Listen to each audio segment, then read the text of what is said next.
My slide at the moment. Yes. Okay. Yes.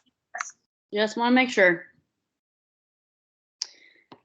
Alrighty, so I think I met both of you, but just in case you don't know, I'm Jacqueline Jackson. I'm a current RN and an MSN nursing education student through Bushnell University, completing my teaching practicum.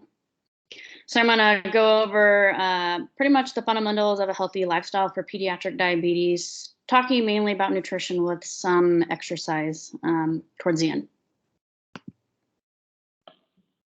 The objectives for today, defining the goals of nutrition therapy and an active lifestyle as it relates to pediatric diabetes. Briefly describing the plate method and how to visualize portion sizes.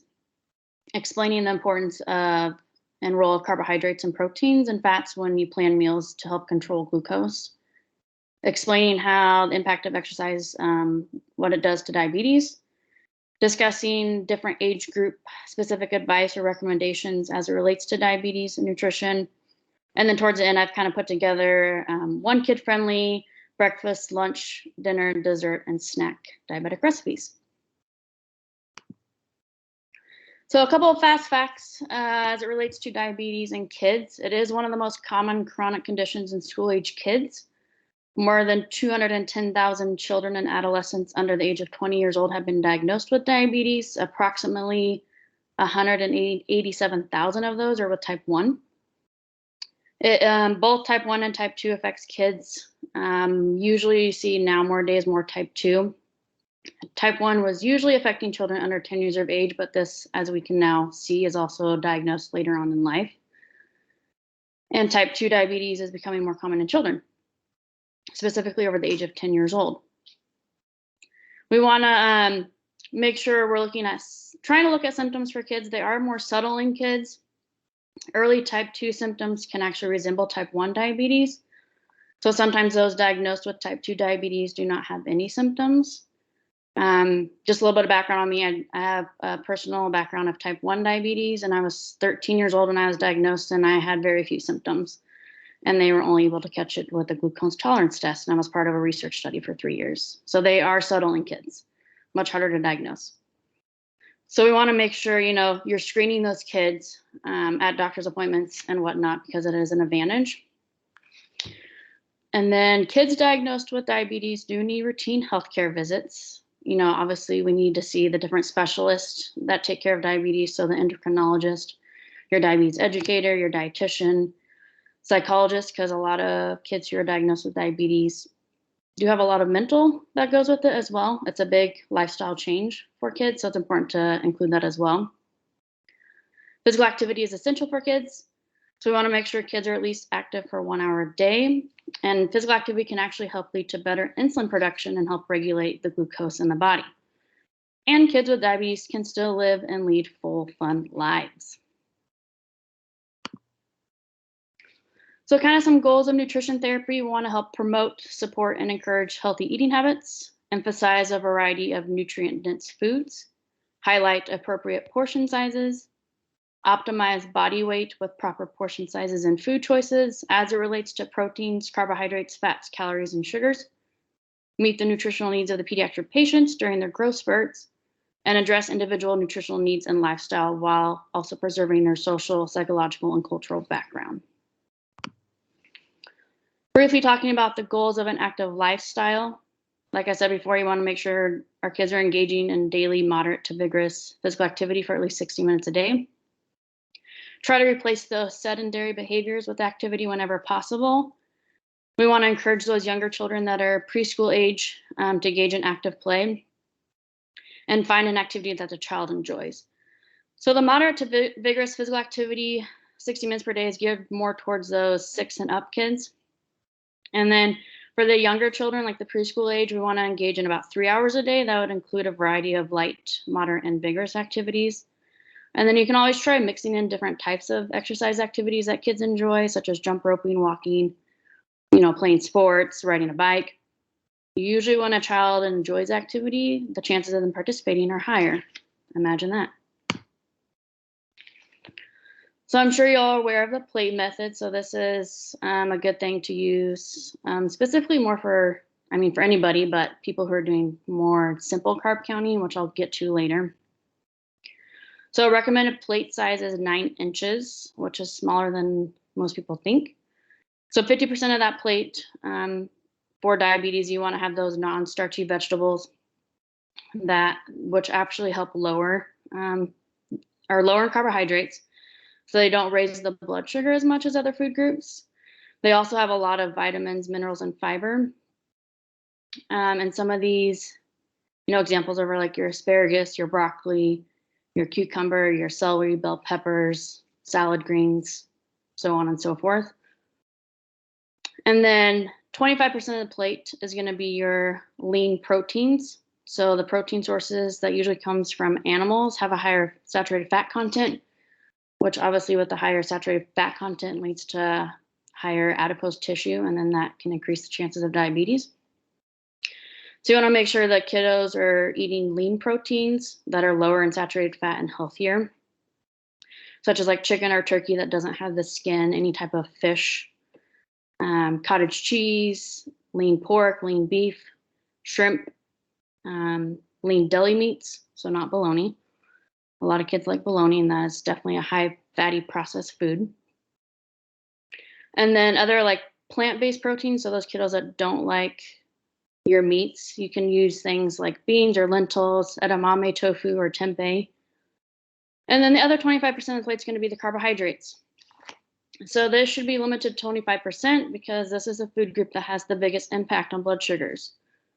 And I'm sure you guys have seen this, but some people forget that carbohydrates is the biggest food group that impacts your blood sugars. So foods that are higher in carbohydrates include your things like grains, legumes, beans, starchy vegetables, and actually fruit, which some people forget about, that certain fruits actually have high amount of carbohydrates.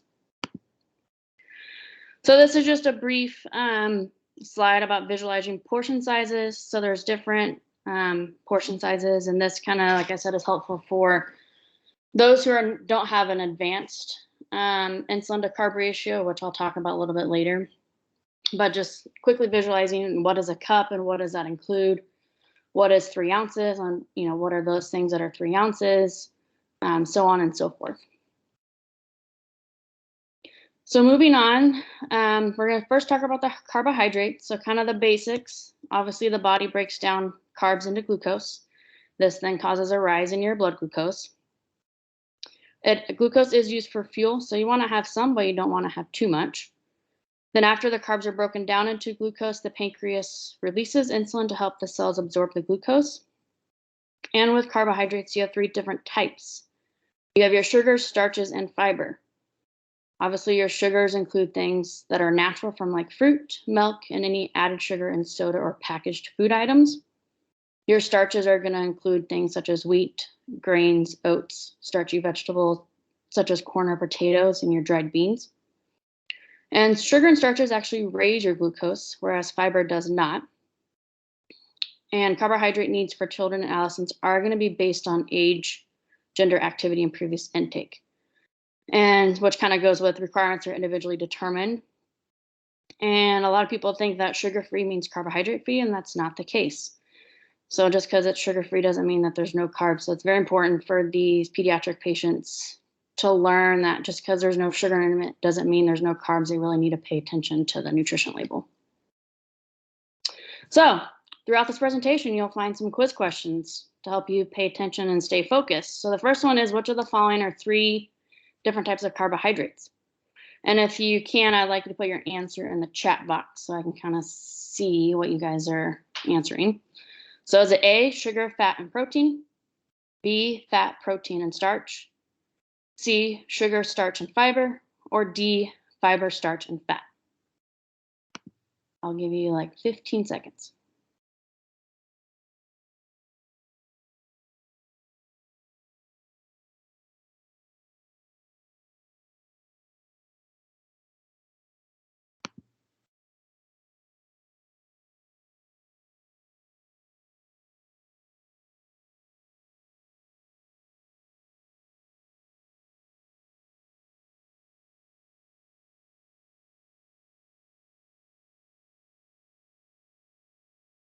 All right, of course, the correct answer is C. All right, and then we're gonna go on and talk about your simple versus complex carbs. So the simple ones are what they're known as bad carbs. These are like things like raw sugar, corn syrup, including high fructose corn syrup, glucose, fruit juice concentrates, sodas, donuts, bagels, sugary cereals, and pretty much everything you see on the screen.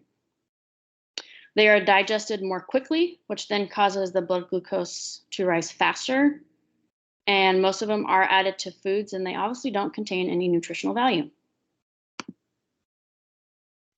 Then we have the opposite, which is the complex or the good carbs. So these are opposite. So obviously you're going to digest more slowly, which then gives you a steadier release of glucose into the bloodstream.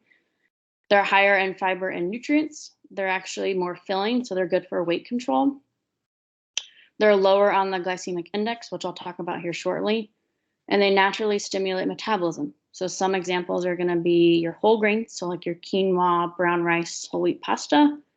Your fiber-rich fruits, like your apples, berries, bananas, fiber-rich vegetables, like your broccoli and leafy greens, and beans. Next, true or false? Simple carbohydrates are a healthier option to choose when deciding which type of carbohydrates to consume.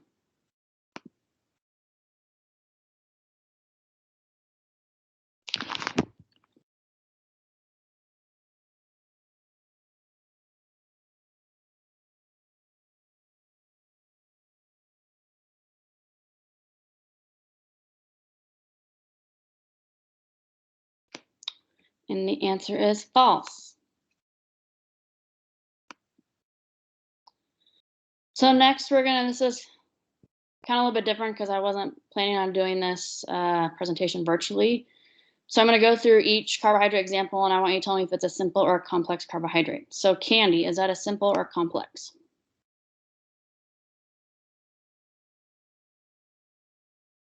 Simple. Good. Sweet potatoes, simple or complex? Complex. Complex. Good. Steel cut oats, simple or complex? Complex. French fries, simple or complex? Simple. Honey, simple or complex?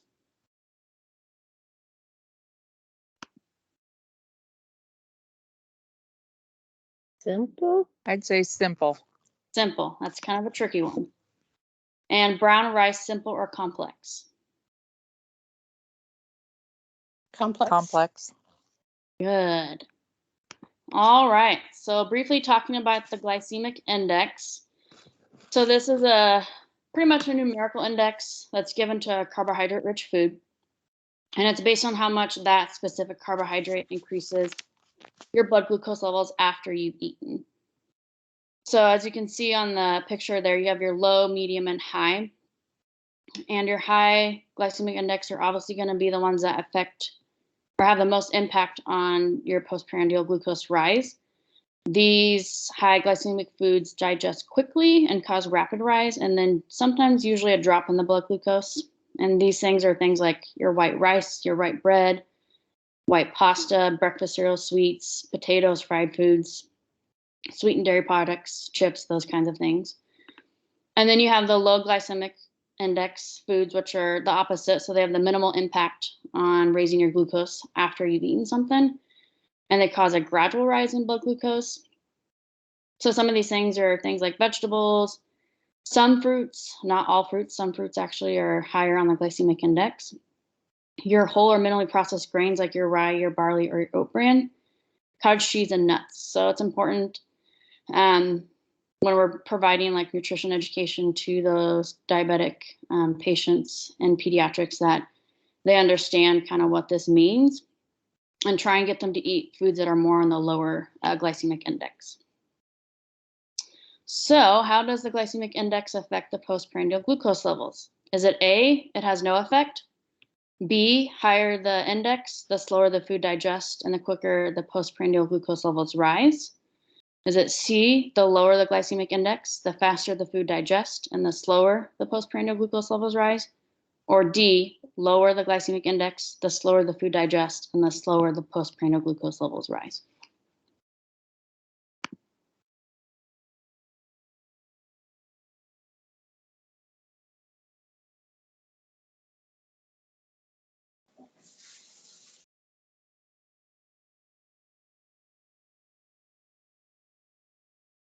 It's a D. It is D. A little tricky. You got to pay attention to kind of how it's worded in the answers. All right, so going on to carbohydrate counting, which is a big portion of pediatric diabetes, whether they're on a simple carbohydrate counting or a more intense like insulin to carb counting ratio. This obviously requires reading a food label. And for people who are doing like the diabetes meal planning, a 1 carb serving / choice is about 15 grams of carbs, and I'll talk about that here in a second. And then, like I said before, carb counting does depend on the treatment regimen and the ability of the body to continue producing insulin, so your type 1 versus your type 2. So the type 1 diabetes are not going to be able to produce insulin, so you need to know exactly how many carbohydrates are being consumed in a meal. Whereas type 2 diabetes, the body is still producing at least some insulin, but is resistant and usually can't use it appropriately. So by consuming a consistent amount of carbohydrates during meals throughout the day, the blood glucose levels can be more controlled. This goes into the next point of insulin at mealtimes versus no insulin at mealtimes. Some type 2 diabetics are on insulin. It's not quite as common in pediatric population. You'll see that more in the adults. But those who are on the mealtime insulin, each carbohydrate is going to need to be accounted for, so we know the exact amount of insulin that's going to be taken. This is known as the insulin to carb ratio, and it is an advanced form of carbohydrate counting and is usually used with people either on an intensive insulin pump therapy or injections.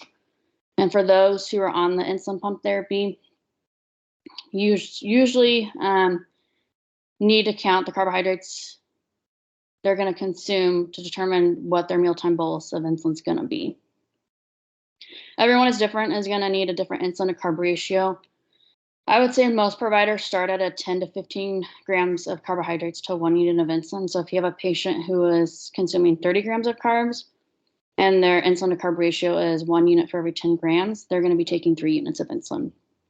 So that's important to know, especially when you have those patients come onto your unit. And, you know, sometimes people don't learn that, or they learn it briefly in school and they don't remember learning how to calculate those doses. And then for those who aren't on mealtime insulin, like I said, those are usually used for those that are type 2 diabetics.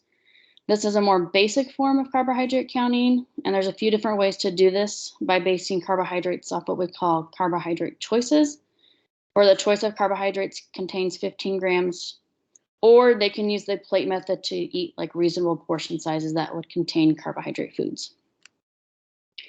And then, like I was saying earlier, if there's a certain amount of fiber eating on a food label and the patient's consuming, you can actually minus that from the total carbohydrates, which is going to give you a less amount. So since fiber doesn't raise blood glucose and cannot be digested, if you have a food that your patient's eating and they have at least 5 grams or more per serving of fiber, you can actually subtract that from the total carbohydrates. So if you have somebody who's eating, you know, a meal that has 25 grams of carbohydrates and there's 5 grams of fiber, you can actually subtract that, and that would be 20 grams of carbohydrates instead of 25. And carbohydrate counting does have a positive outcome on glycemic control and lifestyle benefits in type 1 diabetics. This includes obviously lowering their A1C for better glycemic control, improving the quality of life as it relates to diabetes, and improving their coping ability among their daily living. True or false? Carbohydrate needs for children and adolescents are based on age, gender, activity, and previous intake.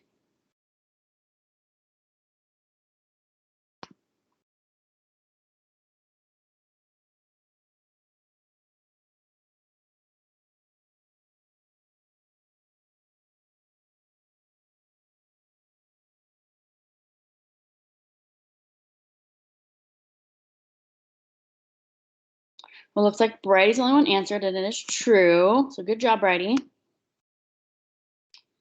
So the next handful of slides, I'm going to go through pretty quickly. They're just examples of one carb choices and what those serving sizes look like. So on the left side of the screen, you can see for 15 grams of carbs for bread, this is what your options are going to be. So a quarter of a large bagel, half of an English muffin, and these are all pretty rough. Sliced breads can vary greatly in the amount of carbohydrates per serving. And a slice, so depending on the brand, the size, the type of bread, it can really be anywhere from 15 to 30 plus grams. So you want to make sure you pay attention to those nutrition labels. And then on the right side is the cereals, grains, and pasta and rice. Again, these quantities are roughly 15 grams of carbs, which you think about it, like a lot of Americans nowadays eat more than what this is. And so having this visual for your patients is good, especially for kids who are hands-on, usually hands-on type of learning. Knowing that this is what 15 grams of carbohydrates looks like. And the serving sizes for the pasta and the grains are for the cooked food, so not uncooked. And then the next one, so starchy vegetables, again, most of the options down there are 15 grams of carbs for the starchy vegetables. And the starchy vegetables are measured and cooked, so it's going to be a half a cup of cooked, mixed vegetables or a large baked potato with the skin. So making sure those being measured are actually cooked and not uncooked. And then as you can see, non-starchy vegetables have less amount of carbs. So trying to get them, as I talked about earlier in the plate method, 50% of your plate's going to be that non-starchy vegetables. And as you can see why they have very little to no carbohydrate amount. So those are important to get our kiddos to start eating more of those. And then your fruits, so medium nectarine, a small apple, which is pretty small. Most of the ones you see in the store are usually medium or large. So those actually apples and actually bananas are another one that people don't think of that actually have quite a bit of carbohydrates. So a typical medium banana that most people eat usually has 25 to 30 grams of carbs. And actually can have a pretty good effect on a blood sugar. And then you have the milk or milk substitute. So most cups of milk or plain yogurt has about 12 grams of carbohydrates. And then last examples, your crackers and snacks. So different serving size of crackers and snacks is about 15 grams of carbs. And then just a few different options for sweets and desserts.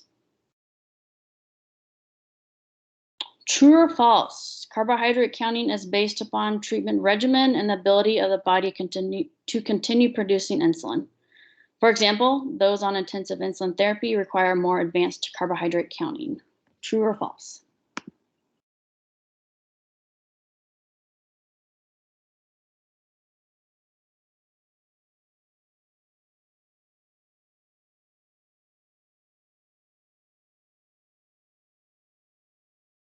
True. Good job. All right, moving on, I'll briefly talk about protein, which is another macronutrient and an important part of diabetes. Just a fresh reminder of what protein is. It's found in every cell throughout our body. It's important for keeping our bones, muscles, and tissues healthy. And it's made up of building blocks called amino acids. There's actually over 500 amino acids in nature. 20 of them make up proteins in the human body. 9 of those are essential, which means that our body does not make them on their own. So we need to consume those through some sort of food source. And then the other 11 are non-essential, which means that the body produces them without the need for food intake. Like I said before, protein has very little effect on blood glucose. It actually helps stabilize it. So we want to choose high protein foods that have little animal fat. And protein can actually help stabilize the glucose by slowing down or stopping the absorption of the carbohydrates and sugars that have been consumed. And pediatrics, protein intake is dependent on the weight. So for early infancy, it's about 2 grams per kilogram per day. That then decreases to 1 gram per kilogram per day for 10 and up. And then again, in later adolescence, it decreases to about 0.8 to 0.9 grams per kilogram per day. So just some examples of plant-based protein, which provide high-quality protein, healthy fats, and fiber. These do vary in amount of carbohydrates, so you want to pay attention to the nutrition labels. Some of these plant-based protein examples have less carbohydrates than others, and some are a little bit heavier and take longer to digest, which then can cause a little bit elevation in blood glucose. And then you have your other types, which is going to be like usually your meat products or cheese and eggs. So it's important to try and eat fish at least 2 times a week for your healthy omega-3 fatty acids. Sometimes it's hard to get kids to eat fish because there are a lot of kids that don't like fish or seafood. If they're going to eat any type of poultry, you want to try and eat it without the skin, as the skin has higher cholesterol and higher saturated fat. If the kiddo likes cheese, trying to pick a reduced fat cheese that's healthier, such as like a reduced fat cottage cheese or like a mozzarella that's low in fat. We want to try and limit the intake of red meat and processed meats that have higher saturated fat content and sodium, and choose leaner options for our beef, pork, and lamb. So true or false, protein intake is not dependent on weight in pediatric patients and speeds up the absorption of carbohydrates.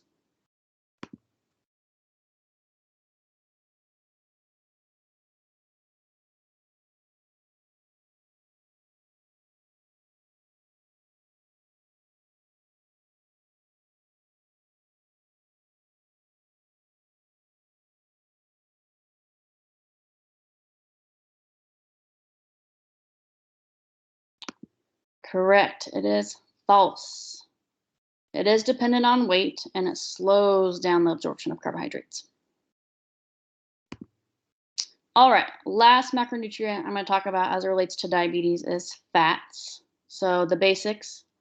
Main function is to protect our organs, insulate the body, store energy, and support cell growth. Foods actually high in fat can affect blood glucose levels in 2 ways.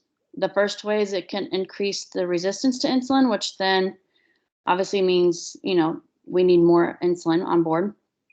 And it can also slow down the digestion. So carbohydrates eaten along with fat can decrease the absorption rate into the bloodstream and then cause increase in blood glucose levels. Obviously, we have our 2 categories. We have our healthy and unhealthy. Healthy fats include the mono, unsaturated, and polysaturated, and the unhealthy include the saturated, trans, and cholesterol. So briefly talk about the unhealthy fats, just to kind of refresh your guys' memory. So saturated fats are typically found in animal products and oils that are solid at room temperature. They also raise our blood cholesterol levels, and we want to consume less than 10% of calories from saturated fats. So obviously, individuals and kids who already have diabetes are at an increased risk for heart disease. So when we add in those extra saturated fats that increase the blood cholesterol levels, that's also another risk factor for heart disease. So now you got diabetes and saturated fats on top of it. And less than 10% of saturated fats is about 20 grams per day, which is actually not as much as most people think. Some of the, some examples of saturated fats is going to be like your cream sauces, your heavy butters, lard, bologna hot dogs, sausage, bacon, full fat meats, cheeses, ice cream, so on and so forth. And then you have your trans fats, which also increase your cholesterol levels. They're actually worse than saturated fats. They're produced when liquid oil is made into solid fat. And actually on a nutrition label, if there's less than 0.5 grams, it can be listed as 0. So in that case, if it's less than 0.5, some other words to look for in the nutrition label that would signal trans fat is your hydrogenated oil or partially hydrogenated oil. And that can kind of give you a clue as, is there really no trans fat, or is it just that there's not enough that they don't have to legally put it on the nutrition label? Then we have the opposite, so the healthy fats. So we have the monounsaturated, which are things like your avocados, olive oils, almonds, peanuts, olives, peanut butter, almond butter. These help lower our bad cholesterol. We obviously want to eat more of these than our saturated or trans fat. One method we could use is to use olive oil instead of butter when we're cooking food. And they're liquid at room temperature and then harden when they're chilled. Then we have the polysaturated. These also help lower the risk of bad cholesterol. These include our omega-3 and omega-6 fatty acids, and they're often found in plant and animal foods. So next question, how do foods high in fat affect blood glucose levels? It increases insulin resistance and slows down digestion. It decreases insulin resistance and slows down digestion. It increases insulin resistance and increases digestion, or decreases insulin resistance and increases digestion.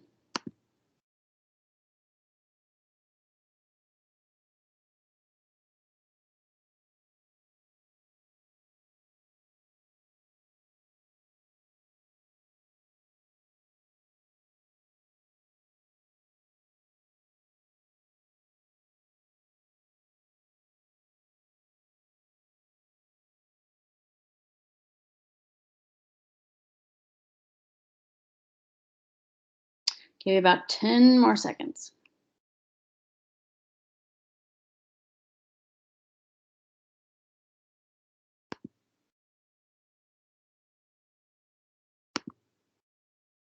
So the actual answer is A. It increases the resistance to insulin and slows down your digestion.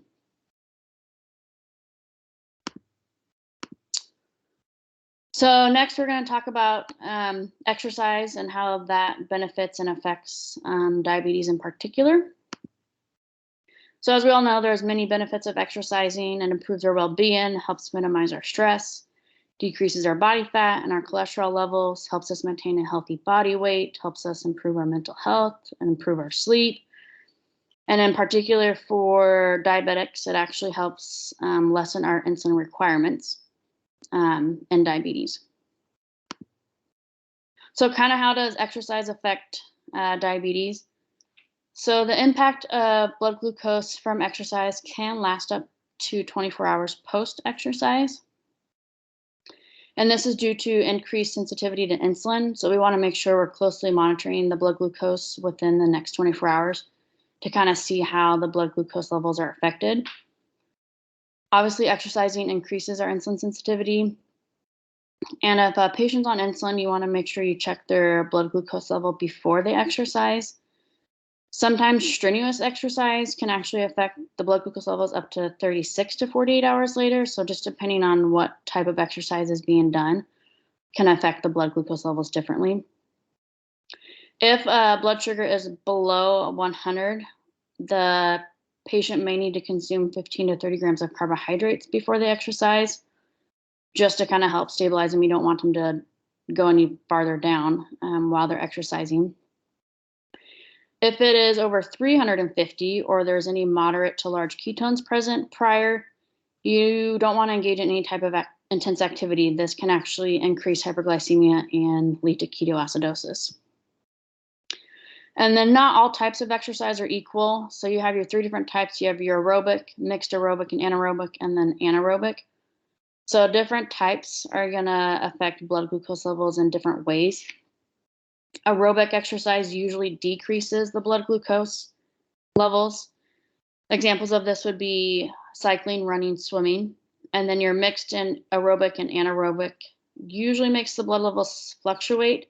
It could cause a drop or a spike. Some examples of these are going to be like basketball, soccer, and HIIT cardio, also known as high intensity interval training. And then anaerobic exercise usually increases the blood glucose. So this, examples of this would be like weight training, that you're still exercising, but if, from personal experience, I've seen this when I'm doing strength training exercises, my blood sugar will actually rise versus if I'm like running on a treadmill or doing something more cardio related, then my blood sugar drops significantly. So yeah, the time of day can also affect blood glucose levels differently. So depending on everybody's blood sugars are different throughout the day. Some run higher in the morning, some run higher at night. So just depending on the day, you got to be careful before a kid exercises to make sure that their blood glucose level is within appropriate range.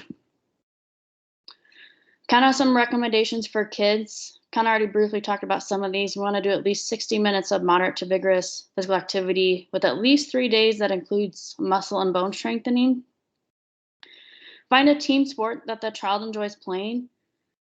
Finding a team sport that they enjoy playing makes them not feel left out because they have diabetes. Sometimes kids don't want to participate in sports or activities because they have a chronic disease and they feel different. So we want to make sure we encourage participation in activities that they enjoy. Another important thing is to make sure that any coaches, teammates, school employees, teachers, any other personnel are aware of what hypoglycemia looks like when kids are exercising on recess or, whatever they're doing, just in case treatment is needed. And you always want to make sure there's a bag of snacks or supplies with fast-acting carbohydrates like juice or glucose tablets for them when they're exercising. Like I said before, you don't want to exercise if ketones are present. This can actually raise blood glucose levels and ketone levels in the body, and that can cause big problems. And then for children on insulin therapy, there is slightly different recommendations than children who are not on insulin therapy. So kids who are on insulin therapy or insulin pumps may need to adjust their insulin 90 minutes before they exercise. If they exercise within 2 hours of eating, they can reduce their pre-meal bolus and eat extra carbs if needed. If they're exercising more than 2 hours after eating, then you want to consider a temporary decrease in their basal insulin. And then another really good thing that is becoming more common around kids is using a continuous glucose monitor. This can help determine accurate trends and readings before, during, and after exercise. And it can also help determine any carbohydrate adjustments that are needed before, during, or after exercises. So I personally have one of these. I've had one of these for a long time. And a lot of times when I don't have it for within 24 hours because I don't have a set or whatever, I feel like I don't know what to do. So these are very helpful, especially in the young kiddos who can't really tell you, if their blood sugar is high or if their blood sugar is low or whatnot. These are really good tools to use with kids. So next question, which of the following is false about physical activity and diabetes? Physical activity can impact blood glucose for up to 24 hours post-exercise. Physical activity can increase insulin sensitivity. All types of exercise are equal on how blood glucose levels are affected. Or physical activity should not occur if severe hyperglycemia and ketones are present prior.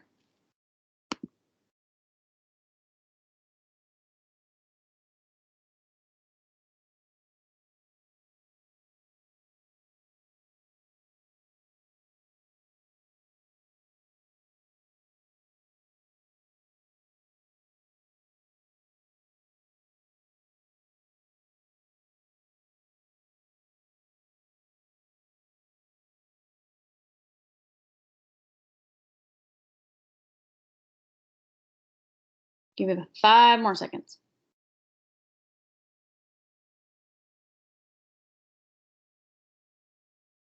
All right, the correct answer is C. It says all types are equal. That is not true. There are 3 different types and they affect blood glucose levels differently. And then I just saw your question, Corinne, about is it helpful to be regular and exercise time daily? Yes. Most of the time, blood sugars are going to be, the same throughout the day. There are a lot of variations with that. Stress, hormones, the age, puberty, all those things are different. But the more consistent they are, exercising around the same time every day is going to be the most beneficial. And then just some age group specific advice. So there are many challenges of nutrition education for children and adolescents who have diabetes. They're often age related and reflect the pediatric patient's nutritional and developmental needs. So with our toddler preschools, they obviously have variable appetites. They sometimes are picky and don't like certain things. So you want to try and provide small routine meals throughout the day to help promote glycemic control and nutritional adequacy. You want to try and discourage grazing on food. So when a patient is diabetic, specifically kids, grazing on food can cause refusal of eating at meal times, which then causes problems in your postprandial hyperglycemia for kids. Obviously, as a parent, you want to implement a positive role around family meal times. And primary learn is through play. So anything that is hands-on or you can make a game out of, nutrition, about their diabetes, is the most beneficial for that age group. Then you have the school-age children. So they should start to understand the amount of carbohydrates in food. You want to make sure you start discussing healthy food choices, what portion sizes are going to look like, and physical activity to help maintain a healthy weight. And like I said before, the school personnel need training and understanding for diabetes management. And a good educational tools for these age group is videos, games, and puzzles. And then you have adolescents. So obviously during adolescence, there's either weight loss or weight gain changes. If there's excessive weight gain, that can be a concern and requires a further look into their insulin dosage. What kind of physical activity are they doing? What's their food intake? How's their blood sugar controls? Insulin is a hormone and does cause weight gain. So you want to make sure, are they getting too much insulin? Kind of look at a bunch of different factors. Puberty also is a time where there's changes in insulin needs. So when you get those, more specifically girls who are going through puberty, you want to make sure you look at those insulin needs. And then on the other hand, if you have excessive weight loss, this can also be a concern for people with eating disorders. Like I said, insulin's an added hormone that can cause weight gain. So there are some adolescents who are on insulin. They don't like seeing their weight increase, and so they start emitting insulin and start emitting food and then develop eating disorders. And then adolescence is a critical stage for encouraging self-management of food intake and taking control of their diabetes. They should, at this point, pretty much doing their own diabetes control with working together with them, but making them manage most of their diabetes care. And that will kind of help them transition into adulthood. So the next few slides are almost at the end. I'm just going to briefly go through some kid-friendly recipes, and Chris is going to send out this PowerPoint so you guys can have these and actually look on this website. I found all these recipes on this website listed on the PowerPoint slide, and they're kind of kid-friendly and easy to do. So the first one is just like a breakfast cup. So it's low in carbohydrates. It's easy to make, and almost any kid would probably love this breakfast. They can also be frozen for a grab-and-go breakfast later. And like I said, you can find the full recipe on that website. And then kind of a lunch idea, your kid-friendly chicken fingers. So these are baked chicken fingers, which are a healthier version than frying your chicken. And then they can also be eaten over salad. They can be eaten plain, whatever the kid chooses to do. And then a kid-friendly dinner is this easy chicken and vegetable casserole. Pretty much all you have to do is layer the ingredients in the casserole dish and bake it. You can also sub in almost any other protein, vegetable, cheeses, grains, etc. You can use fresh, frozen, or leftover cooked vegetables. Many different options and varieties you can do for this recipe.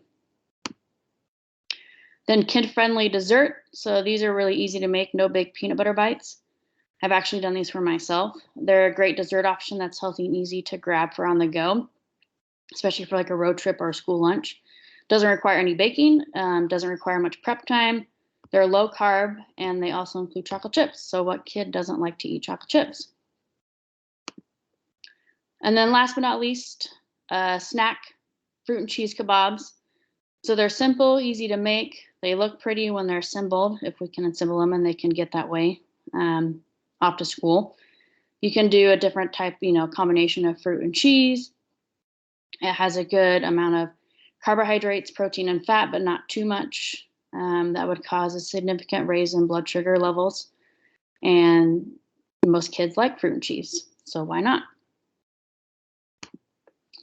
All right, that is the end of the PowerPoint presentation. I was going to briefly talk about, so one of my objectives, or one of the things I plan to do if I was doing this face-to-face, was bringing my own diabetic supplies to my presentation and actually having people do hands-on, because I'm currently on a T-Slim insulin pump, and then I've used a Medtronic insulin pump in the past, and those are two of the more common insulin pumps that you'll see. And so I was bummed that I had to do this virtually, because I'm not able to bring those supplies for you guys to do and have hands-on and be able to see how do you set settings or how do you figure out carb to insulin ratios and whatnot. So I did develop a an insulin guide I had made from scratch. I took obviously my resources and put it together, but I made it from scratch. It's about 20 pages and it goes over the 3 most common insulin pumps that you usually see in kiddos and kind of like what are they, what's the pros and benefits or pros and cons of it, what are different alarms and alerts mean, and then at the very end is possible causes of hyperglycemia that you'll see in kiddos who are on insulin pumps. Because I did have a couple nurses who asked me, what are malfunctions of a pump that could cause high blood sugar? And so a couple of those are going to be, obviously, if the insulin's expired, that's going to cause a problem. One that I actually had happen to me was the cannula that was underneath my skin was disintegrated. So I actually wasn't getting any insulin in. And that put me into DKA and I had to go to the hospital. It wasn't fun. And then there's just a couple other ones on there that you'll see. If whenever you have time, it's just another resource that I made for you guys to look at and that she can send to the other nurses that weren't here. And then Chris also has an evaluation that I'd like you guys to do. I believe I gave you till Sunday to fill it out just at the presentation and how I did and whatnot. I'd like honest feedback. That'll help me for future as a nurse educator. And then go on from there. Any other questions?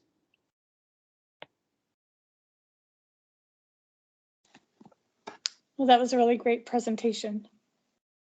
Thank you, Robin. Can you just come do diabetic teaching to all our kids? Actually, one of my goals is, because I've had diabetes for 18 years now. I want to get certified as a diabetes educator. It's hard to do because you have to have a lot of hours before you can even sit for the exam. But that is one of my goals, is to do diabetes education. And specifically kiddos, because I currently am a pediatric nurse in a primary care. So it's, we don't see it that often in primary care. But I definitely have a heart for helping those kiddos.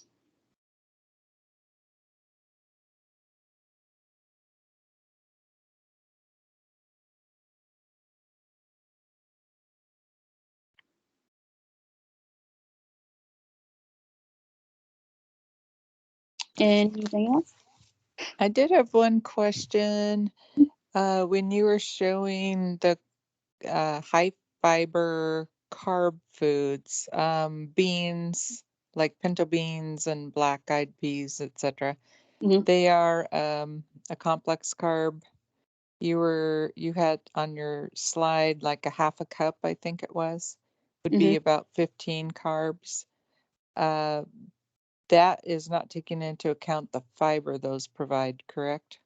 Correct. Yeah. So you want to, like I said, with the fiber, you want to look at those nutrition labels. So if there's more than 5 grams of fiber per serving, that's where you take away those carbohydrates. If there's less than 5, then there's no point. Yeah. So they may be able to eat more than a half a cup. Yep. Okay. Yeah. We don't do that, however, with our new onset diabetics. We don't teach about the fiber part at this point. Yeah, it's a little bit more complex. I didn't, when I was first got my teaching on nutrition stuff, that wasn't the first thing they taught me. They kind of just teach you the basics. Right. There's so much to learn. Yes, it's an ongoing thing. Oops. Didn't mean to turn on camera. Well, it was a great presentation. Thank you. Yeah, thank you. I don't have anything else. So if you guys have any questions or whatnot, that's all I got. I got one more question. Yes. What would be a really good, like, 1 or 2 things to really drive home with these new diagnosis kiddos that we see on the unit?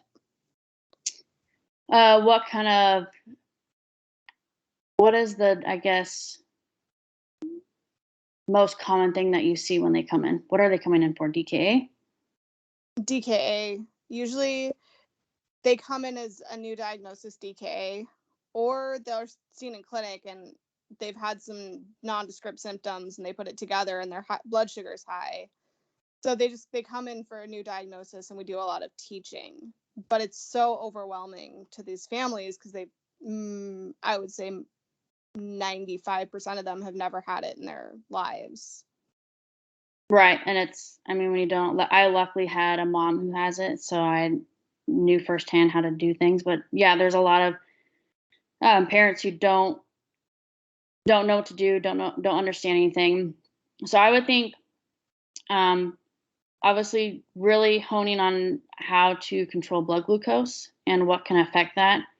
I don't think a lot of parents understand all the different factors that can affect a blood glucose level. Um, and then, making sure that they are being there for them and learning how to um, be a positive role model and, find ways where they can engage in exercise because kiddos should really be active. Unfortunately, we're not seeing a lot of that. And then with COVID, that didn't help. And so I would definitely say the thing I would focus on the most, I mean, yeah, nutrition is important. They really should see a dietitian when they're first diagnosed to really get that full scope because, as nurses on the floor, you don't have that time to spend with them. And I know that firsthand. And so learning how to get them to control their blood sugar and, make things fun, make it age appropriate for them. Thank you. Awesome presentation. Thank you.